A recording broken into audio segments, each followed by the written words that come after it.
Judith 1. Sa ikatuwang nga tuig sa pagmando ni Hari Nabucodonosor sa mga taga-Assyria gikan sa iyang uluhang syudad nga mao ang Ninive, si Hari Arphaxad maoy nagmando sa mga taga-Media gikan sa iyang uluhang syudad sa Ekbatana. Libot sa Ekbatana gitukod ni Hari Arphaxad ang usa ka paril nga may 32 ka metros ang gihabugon ug 22 ka metros ang gibag-on nga batong tinagsip. Matag bato may gibag-on nga 1.3 ka metros o 2.7 ka metros ang gitas-on. Sa mataggangaan gitukod niya ang usa ka lantawan nga adunay 45 ka metros ang gihabugon ug adunay pundasyon nga 27 ka metros ang gibag-on. Ang mataggangaan may 32 ka metros ang gihabugon ug 18 ka metros ang gilapdon nga igong kaagian sa tibok niyang kasundaluhan.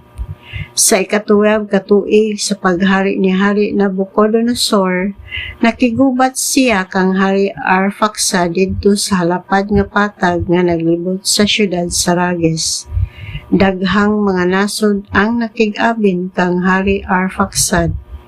Ang tanang katawhan nga nagpuyo sa kabukiran, ang mga nagpuyo subay sa mga suba sa Tigres, Euphrates o Hidespes, ingon man ang mga nagpuyo sa patag nga gimanduan ni Hari Arioch sa Elam.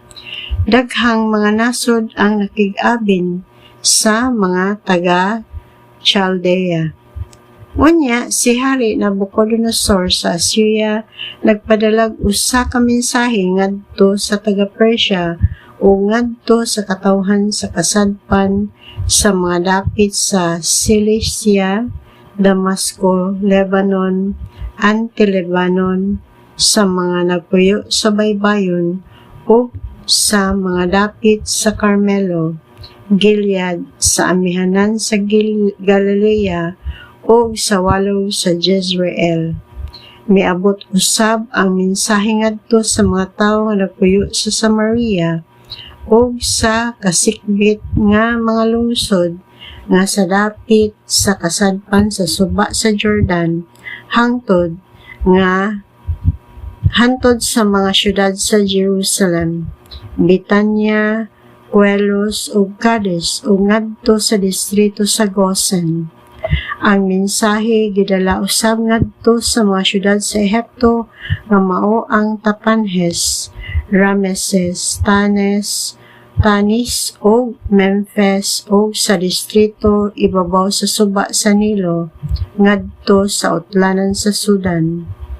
Apan ang tanan niining dapita wala magtagad sa hangyo ni Hari Nabucodonosor o mibalibad sila sa pag-apil sa gubat. Naghuna-huna sila nga wala sila dag-anan sa gubat busa wala sila mahadlo kaniya o gipabalik ang iyang mensahero nga naulawan o walay dala. Tungod niini napungot pag-ayos si Nabucodonosor o nanumpa siya nga ang iyang itahan ang tibuok niyang gangharian aron kapanimaslan niya kining tanang katawhan. Nanumpa siya nga pamatyo niya ang tanang katawhan sa Cilicia, Damasco, Syria, Moab, Ammon, Juda, ug Ehipto, ang tanan nga gikan sa kadagatan sa Mediteraneo ngadto sa dagat sa Persia. Sa ika-17 nga tuig sa iyang pagmando gidala ni Hari Nabucodonosor ang iyang kasundaluhan ngadto sa pagpakigubat batok kang Hari Arphaxad. Gibuntog niya ang tanang kasundaluhan ni Arphaxad lakip ang tibuok kasundaluhang nagkabayo ug ang tanang nagsakay sa karwahe. Unya giilog ni Nabucodonosor ang tanang mga lungsod sa yuta sa media ug miabante siya ngadto sa syudad sa Ekbatana. Nailog niya ang mga lantawan sa syudad. Gisakit niya ang mga tiyanggihan niini o gigunog niya ang matahom nga syudad. Nadakpan niya si Hari Arphaxad didto sa kabukiran nga naglibot sa Rages o iyang gipatay.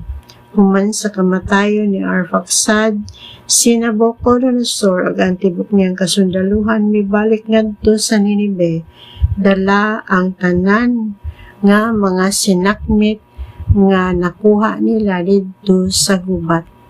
Didto may pahulay sila o nagkumbira sulod sa 4